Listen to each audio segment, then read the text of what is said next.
Bon, aujourd'hui nous allons parler d'une nouvelle très attendue par de nombreux travailleurs français. Le SMIC sera officiellement revalorisé à 1 800 € au 1er novembre, une hausse qui touchera un grand nombre de salariés et s'inscrit dans une tendance de revalorisation continue du salaire minimum légal. Le décret ayant été publié, le taux horaire brut du SMIC augmentera donc de 2% à compter du 1er novembre, atteignant 11,88 € de l'heure, soit 1 801 € par mois pour une durée légale de travail de 35 heures par semaine. Cette revalorisation survient dans un contexte où le nombre de salariés rémunérés au SMIC est en constante augmentation. En effet, au 1er janvier 2023, 17,3% des salariés percevaient le salaire minimum contre 14,5% l'année précédente et seulement 12% en 2021. Cette augmentation régulière du SMIC passait de 1 200 € brut en 2005 à 1 766 € au 1er janvier 2024 créait naturellement un effet de rattrapage. De nombreux salariés dont les salaires étaient légèrement supérieurs au SMIC se retrouvent désormais au niveau du salaire minimum,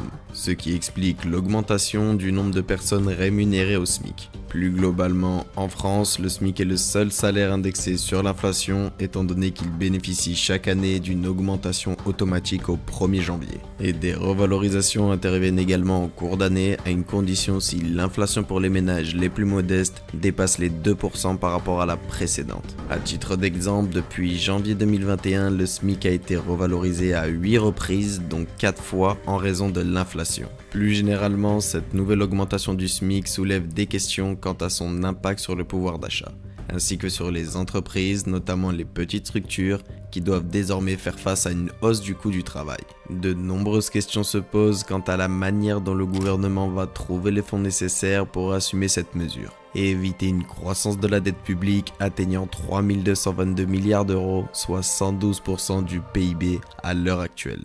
Ce sujet touche maintenant à sa fin, nous vous remercions de l'intérêt que vous portez à la chaîne YouTube. Espace Finance vous dit à très bientôt pour de nouveaux sujets.